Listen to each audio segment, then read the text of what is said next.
Hi guys, welcome to the session. यार मेरे प्यारे बच्चों, जो आखिरी सेशन हम कर रहे थे ना यार, मैंने लास्ट में एक छोटा सा इंट्रोडक्शन दिया था। मैंने कहा था अब समझ में नहीं आएगा, कल लेक्चर करेंगे तब आएगा। तो बेटा आज वो समय आ गया है। आज वाले सेशन में हमें ये वाला पार्ट रिवाइज करना है और फिर क्वेश्चंस में प्रैक्टिस करना है। गाइज मैं आपको बता दूं, जर्नल में आप देखो हमने कितना सफर आगे आ गए हैं तय करके।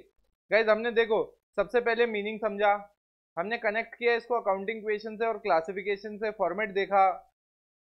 फिर अपन अपनी जर्नल की जो वर्कशीट है वो कंटिन्यू सॉल्व करते हुए आ रहे हैं, लॉजिक्स बनाते हुए आ रहे हैं। गाइज हम लोगों ने इसमें ट्रांजैक्शन नंबर 20 तक कवर कर लिया है। कहां तक कवर कर लिया है? ट्रांजैक्शन नंबर 20 तक। बेटा आप सब लोगों के सवाल भी आ रहे हैं, आप लोगों के क्वेश्चंस भी आ रहे हैं। गाइज बड़ा अच्छा लग रहा है देखते हुए, बड़ा अच्छा लग रहा है कि आप इंटरेस्ट ले रहे हो, आप लॉजिकली समझ रहे हो। बच्चों के जब कमेंट आते हैं, उनके सवाल आते हैं, तो आइडिया लग जाता है बच्चा किस लेवल पे पढ़ रहा है, क्या डेप्थ वो अंडरस्टैंडिंग लेके चल रहा है टॉपिक के बारे में। तो बेटा इसी तरह से पढ़ाई कंटिन्यू करते रहो, ऐसे ही आगे बढ़ते रहो। बस याद रखना, रिवीजन इज द की। अगर हम लोगों ने जिस दिन लेक्चर लिया हमें समझ में आ गया, फिर अगर हमें लगा बाद में कि यार ठीक है हमें तो आ गया था उस दिन, अब रिवाइज नहीं करते, तो बेटा तुम्हारी और मेरी दोनों की इतनी सारी मेहनत पूरी की पूरी पानी में चली जाएगी। तो इसलिए हमारे एफर्ट्स वेस्ट ना हो, इसलिए कंटिन्यू रिवाइज करते रहना है। जो चैप्टर हो गया उसको भी पढ़ना है ताकि हमारा एक स्ट्रॉन्ग बेस बने। तो गाइज ये देखो चार्ट, तो गाइज ये देखो यार, देखा आपने ये चार्ट? मैंने कल आपको बताया था कि हम अगर कोई एक एसेट खरीद रहे हैं और हम एसेट पे कोई खर्चा करते हैं, तो जैसे मैंने आपको कल बताया था कि आपने अगर एक एसी खरीदा है और मैंने कहा यार वो एसी की एक कॉस्ट थी जिसको हम कह सकते हैं चलो परचेज कॉस्ट। तो मैंने कहा जो परचेज कॉस्ट थी वो थी 30,000, और मैंने कहा इस परचेज कॉस्ट के साथ मैंने एक खर्चा किया, एक एक्सपेंस किया, और मैंने इस एसी को यूज करने से पहले खर्चा किया, जैसा कि मैंने आपको एग्जांपल दिया था इंस्टॉलेशन का। तो मैंने कहा वो खर्चा किया मैंने 1,000 रुपए। तो अब जब मैं ये 1,000 रुपए मैंने जो इंस्टॉलेशन दिया, ये खर्चा तो मेरे लिए जरूरी है। अगर मैं ये 1,000 रुपए का खर्चा नहीं करूंगा तो डू यू रियली फील मैं ये एसेट को यूज कर पाऊंगा? नहीं। तो एसेट के यूजेस के लिए, यूज करने से मतलब इसको फर्स्ट टाइम यूज करने से पहले इंस्टॉल कराना जरूरी है। तो ये जो कॉस्ट है ये एसी की कॉस्ट में ऐड हो जाएगी। किस में ऐड हो जाएगी? एसी की कॉस्ट में। सर कहना क्या चाहते हो? मैंने कहा अभी दिखाते। मैंने कहा यार ये एग्जाम्पल जो मैंने यहाँ लिखा ना, इस एग्जाम्पल को मैं यहाँ पे एग्जाम्पल के तौर पे इसकी एंट्री मार के दिखाऊंगा तुम्हें। Added to the cost of asset, मतलब मैं जब यहाँ पे लिखूंगा तो मैं यहाँ पे लिखूंगा AC account debit, AC account debit 31,000, AC account debit 31,000 to to to to to cash 31,000। तो आप देख रहे हो मेरे जो एसेट था उसकी कॉस्ट जो थी वो कितनी हो गई? वो हो गई 31,000। मतलब जो मेरी एसी की कॉस्ट थी वो 1,000 रुपए बढ़ गई। आ रहा सुनने? तो मैंने वो खर्चा जो एसेट को यूज करने से पहले किया वो एसेट की कॉस्ट में जोड़ दिया। अब मैंने कहा वहीं अगर मैं एक सेकंड एग्जांपल लूं, कौन सा एग्जांपल लूं मेरे प्यारे बच्चों? मैं अगर सेकंड एग्जांपल लूं इसी में, मैंने कहा मैंने एक एसी खरीदा, उसकी कॉस्ट थी 30,000, यूज करने के बाद मेरे को उसमें रिपेयर कॉस्ट इनकर करनी पड़ी, कितने की? 1,000 की। तो अब जब मैं एंट्री मारूंगा तो मैं एंट्री कैसी मारूंगा तुम्हें पता है? मैं यहाँ पे लिखूंगा AC account debit 30,000 to cash 30,000। मतलब मैंने वो 1,000 रुपए, जैसा कि इस वाले केस में किया था ना, पहले वाले केस में, वैसे मैंने एसी की कॉस्ट में ऐड नहीं किया बच्चों। मैंने उसको एसी के कॉस्ट में ऐड नहीं किया क्योंकि ये यूज करने के बाद का खर्चा है। तो जब भी आप कोई एसेट को यूज करने के बाद खर्चा करते हो तो उस खर्चे को अलग से रिकॉर्ड करते हो और आप लिखोगे रिपेयर्स टू कैश। वापस वापस एक बार शॉर्ट में रिवाइज कर लो। ये जो एसी आपने डेबिट किया, क्यों किया? क्योंकि आपके पास एक एसेट आ रहा है 30,000 रुपीज का। मैंने कहा ये कैश आप क्रेडिट क्यों कर रहे हो, क्योंकि आप एसी खरीद रहे हो तो आपके यहां से कैश जा रहा है। मैंने कहा उसके बाद आप रिपेयर को डेबिट क्यों कर रहे हो, क्योंकि रिपेयर आपके लिए क्या है, एक्सपेंस है। दूसरा कैश आपके लिए क्या है, अगेन एसेट है और वो रिड्यूस हो रहा है। तो ये दोनों एग्जाम्पल को आप कॉपी करो, फिर आगे कंटिन्यू करते हैं। कॉपी मारो इसे।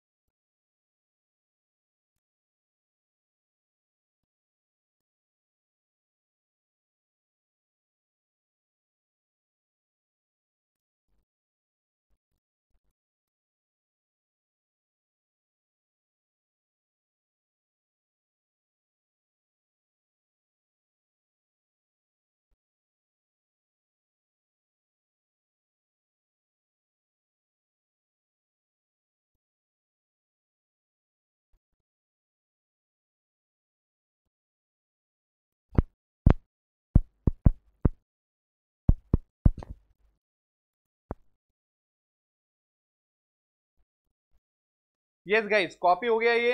चलो आओ यार, अब ट्रांजैक्शन देखते हैं। ये तो एग्जाम्पल था। Let's move on to transaction number 21। क्या कहता है ट्रांजैक्शन नंबर 21, देखो यार। Purchase the second hand machine, purchase the second hand machine worth rupees 1,25,000 and incurred repairing charges 4,000। अब ध्यान से देखना बेटा, वर्ड को रट्टा मत मार लेना कि सर आपने एग्जाम्पल में रिपेयर को अलग लिखा था, यहाँ पे भी अलग लिखो। यार यहाँ पे वर्ड क्या है, आपने सेकेंड हैंड मशीन खरीदी।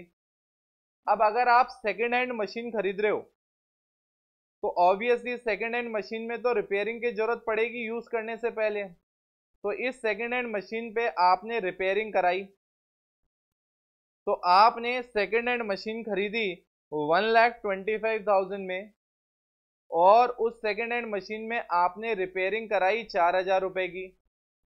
तो यार आपके लिए इसकी जो टोटल कॉस्ट है वो कितनी हो गई, आपके लिए जो टोटल कॉस्ट है वो कितनी हो गई, 1,29,000।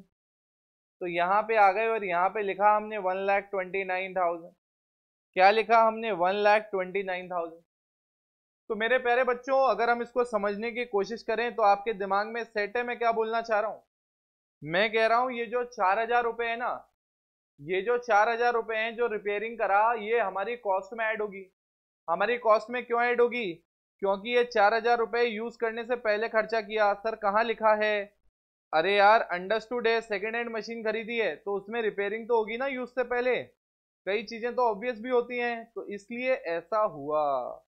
तो अब मैंने कहा ये तो देखो ट्रांजैक्शन समझा हमने, ये तो हमने ट्रांजैक्शन समझा है। अब मैंने कहा इसमें डिटेलिंग अगर हम करने की स्टार्टिंग करें तो डेट मेरे पास है नहीं, मैंने 1,29,000 इनकर किया, तो कैन आई से दैट मैंने 1,29,000 इनकर किया। तो यहां पे मैंने कहा मशीन अकाउंट डेबिट करोगे। गाइज याद करो कल का सेशन, मैंने कहा था जब आप कोई ऐसा एसेट खरीदते हो जो कि बेचने के लिए नहीं है, मतलब आप यूज करने के लिए खरीद रहे हो, तो बेसिकली वो उसके नाम से डेबिट होता है। तो कितना हो गया, 1,29,000। कितना हो गया गाइज, 1,29,000। मैंने कहा यहाँ पे 2 में क्या लिखोगे आप, मैंने कहा यहाँ 2 में आप लिखोगे कैश, कुछ नहीं गिवन है तो क्या लिखोगे कैश। कितना आएगा, 1,29,000। गाइज देखो एंट्री तो आपको पता करनी है। मेन ये जो ट्रांजैक्शन चल रहे हैं ये एंट्री इस अमाउंट वाले हैं कि ये 1,29,000 कहाँ से आया। अभी अपन ट्रांजैक्शन नंबर 22 भी करेंगे क्योंकि ये रिलेटेड चल रहा है। मैंने आपको कहा ना, मैंने सारी जर्नल, अगर आप यार वो अपनी बुक उठा के देखना, आपको जब जर्नल वहां पे पढ़ाएंगे वो एक ही क्वेश्चन में मिक्स ट्रांजैक्शन करके आपको दे देंगे। यार जब आप सीख रहे हो ना, पहले आप मिक्स नहीं करोगे, आप एक एक ट्रांजैक्शन पे रिसर्च करोगे ताकि आपको पता पड़े यार इस ट्रांजैक्शन में इतना सा वर्ड चेंज हो रहा है तो एंट्री में क्या फर्क आ रहा है। तो ये देखना बहुत जरूरी होता है, इसलिए मैंने लॉजिकली बेटा मेहनत करके आप लोगों के लिए ये सारा का सारा अरेंजमेंट किया है। अगला वाला देखते हैं। Purchase machinery last year, machinery कब खरीदी? Last year. And incurred repairing charges 4000 in the current year. यार मुझे इसको ट्रांजैक्शन को पढ़ के मुझे आप लोगों को समझाने की जरूरत नहीं है। हमने मशीनरी खरीदी थी लास्ट ईयर, परचेज कब हुआ था? Last year. मेरे को एक बात बताओ, करंट ईयर में क्या सिस्टम है?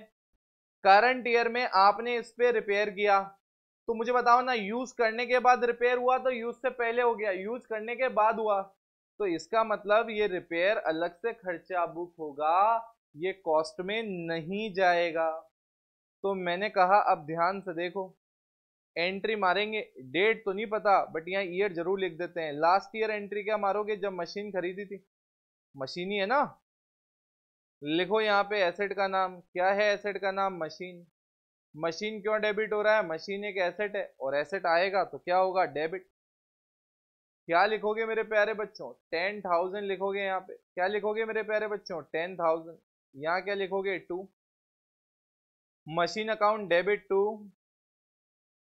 कैश 10,000। छोटी मशीन खरीदी, सस्ती मशीन खरीदी। चलो आओ करंट ईयर। देखो नरेशन के लिए जगह छोड़ रहा हूं, नरेशन तुम्हें लिखनी है यार, समरी टाइप एंट्री का बस छोटा सा एक लाइन जितना, मतलब इतना सा जो एरिया में आ जाए, ठीक है? ऐसा लंबा चौड़ा मत लिख देना पूरी कहानी। उसके बाद आपने रिपेयरिंग खर्चा किया, तो अब आप क्या लिखोगे? Repair expenses. Repair expenses account debit to cash. Amount बोलो ना यार, कितना है अमाउंट? 4,000। 4,000। स्टोरी क्लियर है? नरेशन के लिए जगह छोड़ दी। तो गाइज यार ये बिल्कुल इजी इजी वाला पार्ट था, फटाफट ये कॉपी करो 21st, फिर 22nd कॉपी करो, फिर उसके आगे चलते हैं कुछ नए टाइप पे। पहले ये वाला पार्ट अच्छे से कर लो।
तो गाइज हो गया ये यहाँ तक हमारे को क्लैरिटी है।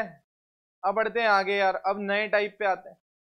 नए टाइप को स्टार्ट करने से पहले एक बार कॉन्सेप्ट का रिवीजन कर लेते हैं जिससे ये कनेक्टेड है।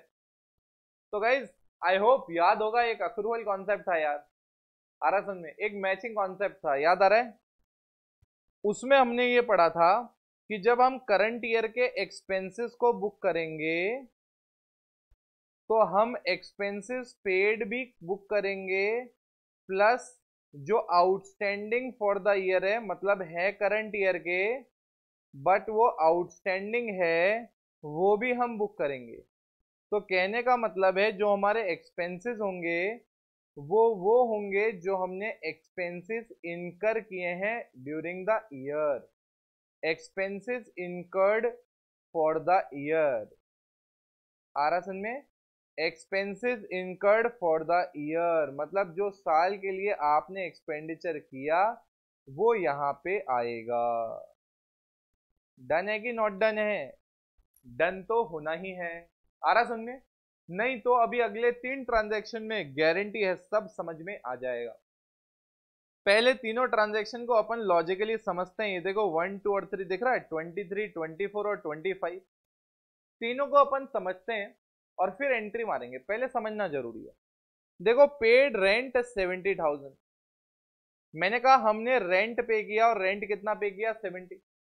मुझे बताओ ना, जो किराया आप देते हो नॉर्मली क्या होगा, हम यही मानेंगे मेरा खर्चा है। तो हमने कहा ठीक है यार, रेंट अकाउंट को डेबिट मारा, to rent account debit, to rent account debit, to cash,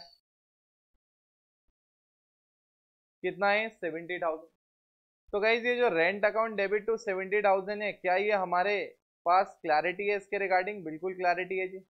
जो हमारा खर्चा था, जो हमारा खर्चा था वो हमने लिख दिया, जो हमारा खर्चा था वो हमने लिख दिया। तो खर्चा हमेशा डेबिट होता है, तो एक्सपेंसेस को डेबिट मारा, खर्चे की वजह से मेरा कैश कम हो गया, तो उसको मैंने क्या कर दिया मेरे प्यारे बच्चों, क्रेडिट कर दिया। तो यार ये मेरा ना पूरा का पूरा कॉन्सेप्ट क्लियर हो गया। मैं एंट्री मारूंगा मेन उसमें, बट अभी तो मैं कॉन्सेप्ट क्लियर कर रहा हूं। मैंने कहा अगला पार्ट क्या कहता है, पेड रेंट 80,000। क्या बोला, हमने रेंट पे किया 80,000, और अभी भी आउटस्टैंडिंग है कितना 20। अरे यार मैंने 80,000 रुपीज तो दे दिए, 20,000 अभी भी आउटस्टैंडिंग है, तो टोटल मेरा इसका मतलब रेंट का खर्चा इस साल का कितना था 1 लाख। तो टोटल खर्चा कितना बुक होना चाहिए 1 लाख। स्टोरी समझ में आ रही है? कनेक्ट करते जाना। एक काम करते हैं, पहले इन दो की एंट्रीज मारते हैं, ताकि थर्ड वाला ना और अच्छे से समझ में आए और रिवीजन टाइप हो जाए। तो मैं पहले 23rd की एंट्री मारता हूं, जो कि बड़ी आसान है यार, 23rd में तो कोई प्रॉब्लम ही नहीं है। देखो 23rd हमें बहुत ही सिंपल सा बोलता है कि भैया रेंट का मैंने खर्चा कर दिया। हमने कहा कोई टेंशन नहीं है यार, रेंट का अगर आपने खर्चा कर दिया कोई प्रॉब्लम नहीं है, कोई भी प्रॉब्लम नहीं है। अब सुनना ध्यान से, मैंने कहा यहां आप क्या लिखोगे, मैंने कहा रेंट अकाउंट डेबिट, रेंट आपका एक्सपेंस है तो डेबिट होगा, कितना 70,000, और रेंट देने की वजह से आपका कैश नाम का एसेट कम हो गया, तो उसको क्रेडिट कर दिया 70,000। नरेशन मार दी यहां पे। क्लैरिटी है गाइस, 100% क्लैरिटी होनी ही होनी है। अब मैंने कहा 24th वाला स्टार्ट करते हैं, बट उससे पहले कॉन्सेप्ट समझते हैं। मैंने कहा यार मेरा जो एक्सपेंस होगा फॉर द ईयर, मेरा जो एक्सपेंस फॉर द ईयर होगा, जो मेरा ये एक्सपेंस फॉर द ईयर होगा, अक्रूवल कॉन्सेप्ट याद होगा, अक्रूवल बेसिस ऑफ अकाउंटिंग भी करके हम आए हैं। तो मैंने कहा यहाँ पे 80,000 जो मैंने पे किया वो तो आएगा ही आएगा, प्लस 20,000 जो मैंने पे नहीं किया बट करंट ईयर को बिलोंग करता है, वो भी आएगा ही आएगा। तो मेरा टोटल कितना हो जाएगा यार एक्सपेंस, 80 प्लस 20 1 लाख। अब रिकॉर्डिंग इसके लिए ना बहुत इंपॉर्टेंट है यार, रिकॉर्डिंग इसके लिए बहुत इंपॉर्टेंट है, मतलब रिकॉर्डिंग में आपको थोड़ा सा दिमाग लगाना पड़ेगा। ये जो रिकॉर्डिंग है मेरे प्यारे बच्चों, इसमें दिमाग लगाना पड़ेगा। मैंने कहा जो आपने पेमेंट कर दिया ना वो तो बड़ा आसान है।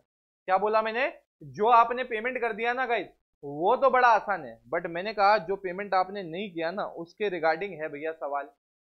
मैंने कहा सवाल क्या है, मैंने कहा सवाल देखो, जो पेमेंट कर दिया उसका तो बड़ा आसान है, आप रेंट अकाउंट को डेबिट करोगे, और आप टू में क्या करोगे, to cash, rent account debit to cash, कितना आएगा 80,000। ठीक है, यहां पे आप क्या करोगे, नरेशन मारोगे। क्या करोगे गाइज, यहां पे नरेशन मारोगे। तो यहां पे नरेशन आप लिखोगे और लिखोगे 80,000। क्या लिखोगे 80,000। मैंने कहा यहां पे आप क्वेश्चन मार्क लिखो, यहां पे आप क्वेश्चन मार्क लिखो, rent account debit to cash. अब मैंने कहा जो अगली वाली एंट्री है उसमें दिमाग लगाना है।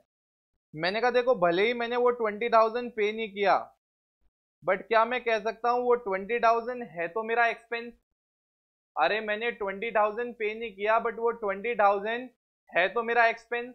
तो मैंने कहा हमने वो 20,000 यहां लिख दिया। अब मैंने कहा क्या मैंने ये 20,000 पे किया है, नहीं। तो गाइस सबसे पहले तो ये लॉजिक क्लियर करो, ये डेबिट क्यों हुआ। 80,000 भी मेरा करंट ईयर का एक्सपेंस है, 20,000 पे नहीं किया वो भी मेरा करंट ईयर का एक्सपेंस है, दोनों के दोनों को इसलिए डेबिट किया। मैंने कहा अब सेकंड एस्पेक्ट, यहां तो कैश क्रेडिट हुआ क्योंकि कैश गया, बट मैंने कहा एक बात बताओ, यहां पे मैंने पेमेंट किया नहीं। तो मैंने कहा भैया जब मैंने पेमेंट ही नहीं किया तो ये 20,000 क्या मुझे फ्यूचर में पेमेंट करना है, बिल्कुल। तो मैंने यहाँ पे लिख दिया to outstanding rent. To outstanding rent, और मैंने यहाँ पे कितना डाल दिया, मैंने यहाँ पे डाल दिया 20,000। तो मैंने कहा यार यहाँ पे क्लैरिटी है अपनी, बिल्कुल यार यहाँ पे क्लैरिटी है बिल्कुल, मैंने कहा बिल्कुल। तो मैंने कहा rent account debit to outstanding rent अपन ने कर दिया। तो मैंने कहा यार यहाँ पे दिमाग में बिल्कुल सेट हो गया। मैंने आउटस्टैंडिंग रेंट ऊपर वाले में कैश किया क्योंकि मेरा कैश कम हुआ, अगले वाले में मेरे प्यारे बच्चों मेरा कैश कम नहीं हुआ, मैंने पेमेंट किया ही नहीं। मैं पेमेंट कब करूंगा, फ्यूचर में।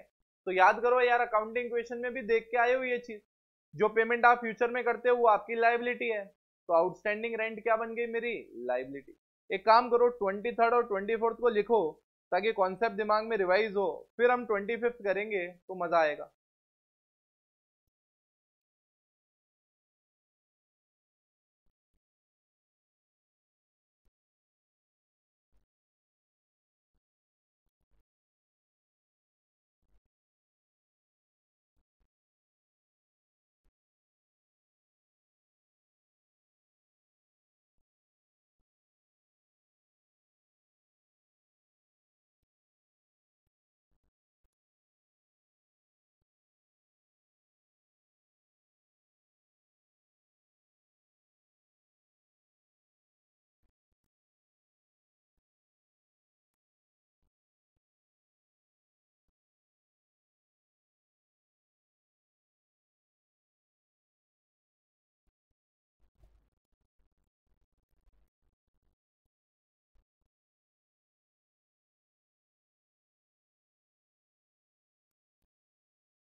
तो गाइस दिमाग में सेट हो गया ये।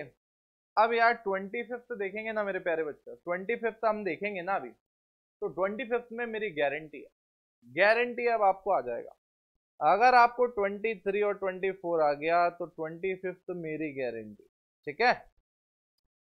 Paid 90,000 for 15 month. अब देखो आप यार, आपने जो पेमेंट किया ना, रेंट पेड, वो आपने पेमेंट किया 90,000 रुपए।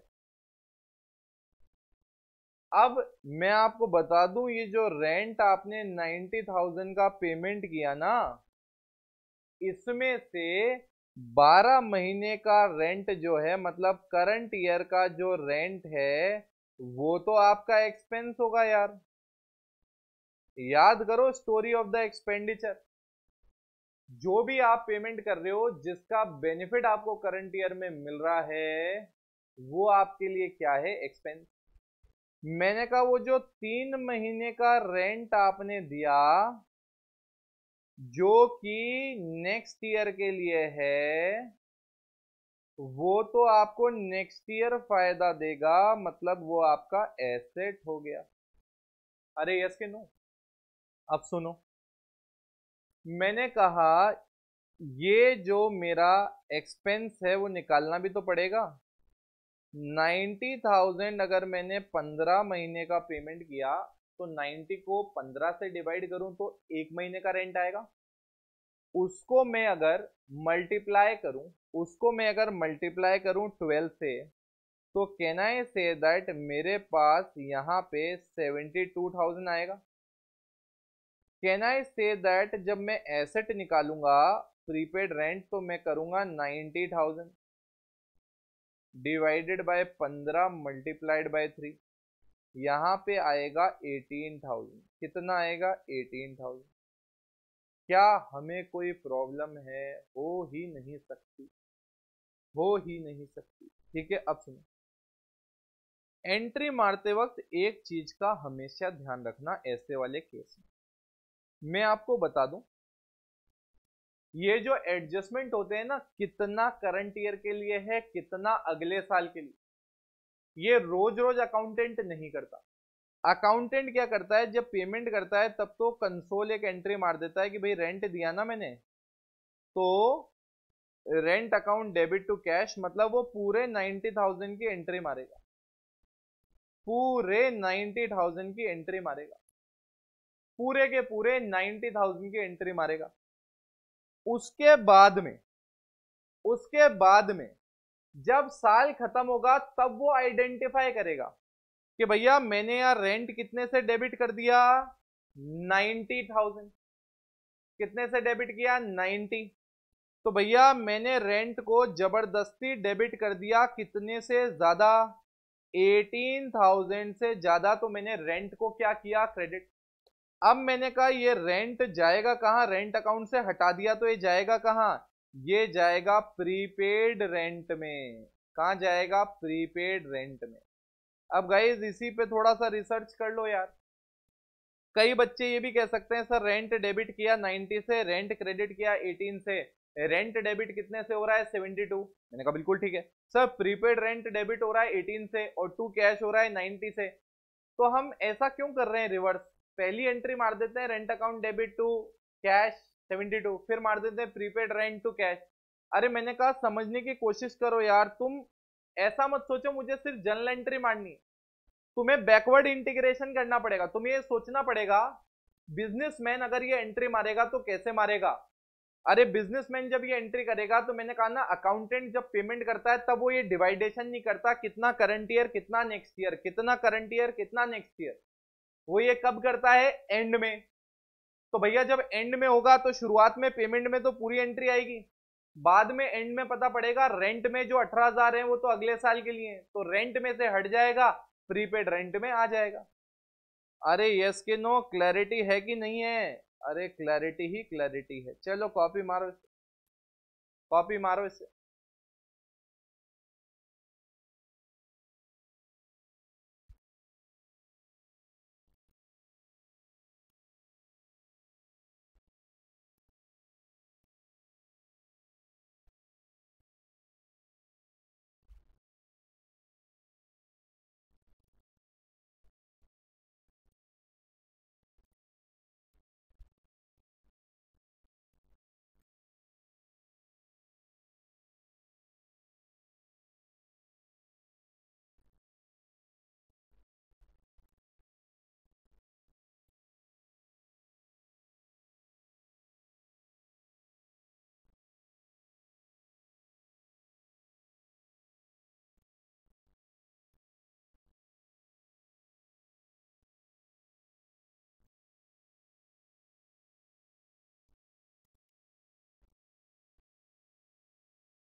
ओके गाइस, तो यहां तक हो गया।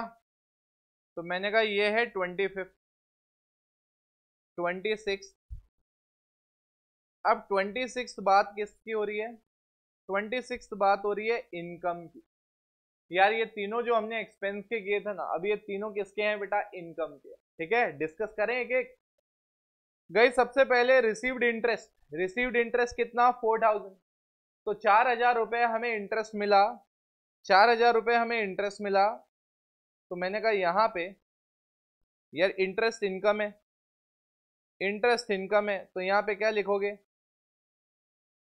कैश अकाउंट डेबिट, क्योंकि मिला तो एसेट बढ़ा तो हमने उसको डेबिट मारा। कितना है यार, 4,000 ही है ना।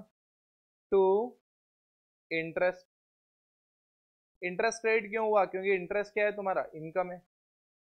तो आपने cash account debit to interest लिख दिया। अब गाइस 27 कराता हूँ, फॉर्मेट ऊपर वाला ही लिखा रहने दूंगा। मैं दो तुम्हें ट्राई करने को दूं क्या, 2 मिनट ट्राई करो एक बार, 2 मिनट ट्राई करो, फिर मैं डिस्कस करता हूँ।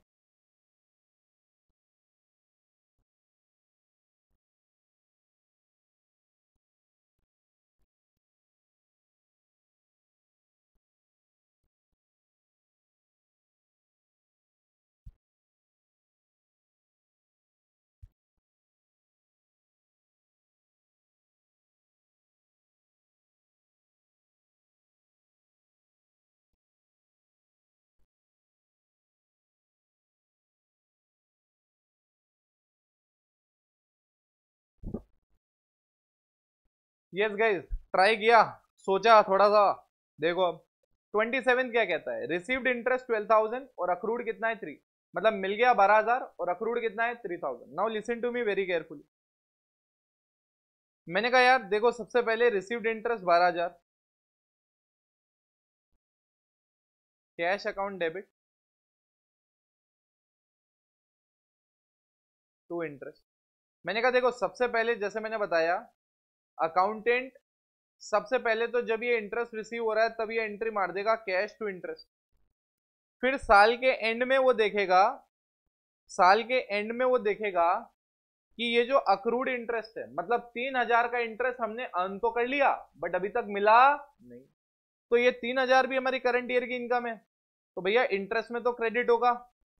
अरे अगर मैं इंटरेस्ट क्रेडिट ही नहीं करूंगा, अगर मैं इंटरेस्ट क्रेडिट ही नहीं करूंगा तो कैसे पता पड़ेगा किसी को कि मेरी इंटरेस्ट इनकम टोटल 15 है? तो अब देखेगा 12 और 3 यहाँ पे, तो पता पड़ जाएगा टोटल इनकम कितनी है 15।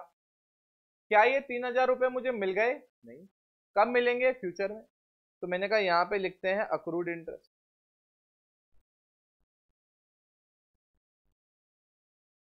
अक्रूड इंटरेस्ट कितना? 3,000। अक्रूड इंटरेस्ट कितना? 3,000। तो गाइज ये हमने लिख लिया। तो गाइज 27 आपने देखा, हमने लिख लिया, बिल्कुल अच्छे से समझ लिया। अब 28 देखो, इसका ऑपोजिट होगा। रिसीव्ड इंटरेस्ट 18,000 और 4,000 अनर्न्ड है। अब समझने की कोशिश करो, हमें मिला कितना? 18,000। 18,000 मिला, बट 18,000 में से 14,000 तो हमारे करंट ईयर का है, और जो 4,000 है वो हमारा अनर्न्ड है। अनर्न्ड मतलब क्या होता है यार? ऑलरेडी पढ़ के आए हैं। अनर्न्ड मतलब हमने अभी तक वो अर्न नहीं किया, मतलब अभी तक हमें वो पैसा के लिए जो हमें सर्विसेज देनी थी या जो भी था वो हमने नहीं दी। तो ये 4,000 रुपए हमें मिल तो गए, बट हमें फ्यूचर में इसके लिए क्या करना है? सेवाएं देनी पड़ेगी, पैसा उनके पास रखना पड़ेगा। तो ये हमारे लिए भविष्य में लायबिलिटी। अरे ये तो इनकम है, बट वो क्या है हमारे लिए? लायबिलिटी। अब मैंने कहा जब आप इसको रिकॉर्ड करोगे तो वही कॉन्सेप्ट, पहले देखो बिजनेस का प्रैक्टिकल एस्पेक्ट दिमाग में रखना बहुत जरूरी है। मैंने कहा बिजनेस का प्रैक्टिकल एस्पेक्ट क्या कहता है कि यार अकाउंटेंट जब पैसा मिलेगा ना तब कुछ नहीं करेगा, मतलब तब तो वो सीधा का सीधा ये करेगा कैश अकाउंट डेबिट, वो कैश अकाउंट को डेबिट करेगा। और अमाउंट कितना? 18,000। यहाँ 18,000 लिखेगा, यहां लिखेगा टू इंटरेस्ट 18,000। मतलब जब मिलेगा तब वो बाइफरकेट नहीं करेगा, जैसे मैंने ऊपर बताया था कि ये करंट ईयर के लिए है कि अगले साल के लिए, ठीक है? वो सिर्फ ये एंट्री मारेगा। एंड में जब फाइनल अकाउंट बना रहा होगा, जब वो प्रॉफिट निकाल रहा होगा, तब वो ये करेगा, वो कहेगा भैया ये इंटरेस्ट में से 4,000 हटाओ। तो जब इंटरेस्ट इनकम बुक करनी थी तब क्रेडिट किया, जब वो इनकम हटानी है तो उसको डेबिट कर दो, तो ऑटोमेटिकली रिवर्स हो जाएगा। अब मैंने कहा ये है क्या फिर? तो मैंने कहा यहाँ पे लिखो अनर्न्ड इंटरेस्ट। क्या है मेरा? अनर्न्ड इंटरेस्ट। कितना है मेरे प्यारे बच्चों अनर्न्ड इंटरेस्ट? 4,000। अब लॉजिक लॉजिक लॉजिक, भैया ये क्रेडिट क्यों हुआ? क्योंकि ये क्या है? ये आपकी इनकम। ये क्या है? ये आपकी इनकम को रिड्यूस कर रहा है। इनकम को क्या कर रहा है? रिड्यूस। तो इनकम जब कम करनी होगी तब डेबिट करेंगे। मैंने कहा ये क्रेडिट क्यों हो रहा है? तो मैंने कहा ये लायबिलिटी है। क्या है मेरे प्यारे बच्चों? लायबिलिटी है। कैश क्यों डेबिट हो रहा है? क्योंकि मेरा एसेट बढ़ रहा है। गाइस देखो, एक एक ट्रांजैक्शन को डिस्कस किया, क्या डेबिट करना है क्या क्रेडिट करना है वो हमने डिस्कस किया। आप ध्यान से देखना, ध्यान से ध्यान से। क्वेश्चन ये पॉइंट नंबर, ट्रांजैक्शन नंबर 27 और 28 कॉपी मारो। 27 और 28 कॉपी मारो जल्दी।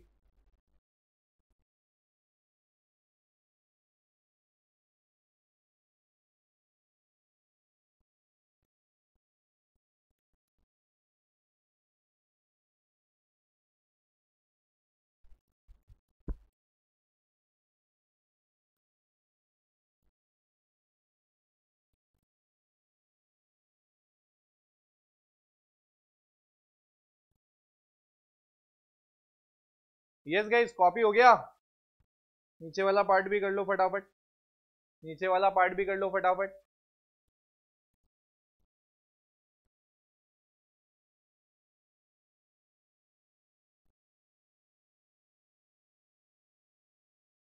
ओके गाइस, तो गाइस हम लोगों ने आप देखो कितने सारे ट्रांजैक्शन कर लिए यार, कितने सारे ट्रांजैक्शन कर दिए।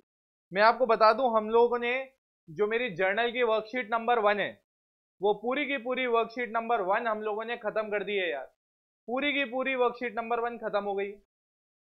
गाइस कल के लिए मैं आपको एक मतलब अब आपको एक दिन रिवीजन करना है यार, एक दिन आपको रिवीजन करना है। आपको रिवीजन इसलिए करना है ताकि ये ट्रांजैक्शन क्लियर हो जाए।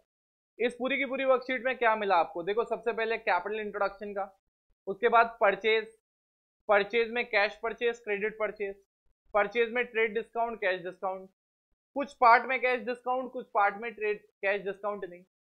गए सेल्स में भी same, cash purchase, credit purchase, उसके बाद cash discount, credit trade discount, उसके बाद कुछ पार्ट में कुछ पार्ट में नहीं। उसके बाद गई गुड्स के अलावा कुछ परचेज, क्रेडिट में परचेज, खर्चे गुड्स एसेट्स पे। गाइज उसके बाद हमने एक्सपेंसेस किए, हमने उसके बाद इनकम करी, प्रीपेड करा, अक्रूड किया, अनअर्न्ड किया, आउटस्टैंडिंग किया, सारा का सारा पार्ट इसमें कवर किया है। तो कल आप मतलब एक दिन में आपको दे रहा हूं, एक दिन में ये पूरी की पूरी वर्कशीट आपको रिवाइज करनी है यार, ताकि जब उसके बाद में स्टार्ट करूं वर्कशीट नंबर 2 से, तो आपका ये बेस वाला पार्ट हो ना वो अच्छे से क्लियर हो यार, मतलब इसमें कोई कमी नहीं रहनी चाहिए। ठीक है गाइस, तो मिलते हैं अगले सेशन में वर्कशीट नंबर 2 के साथ। तब तक ये वाली शीट को क्लोज करो यार। ठीक है, bye bye, take care, do not forget to revise.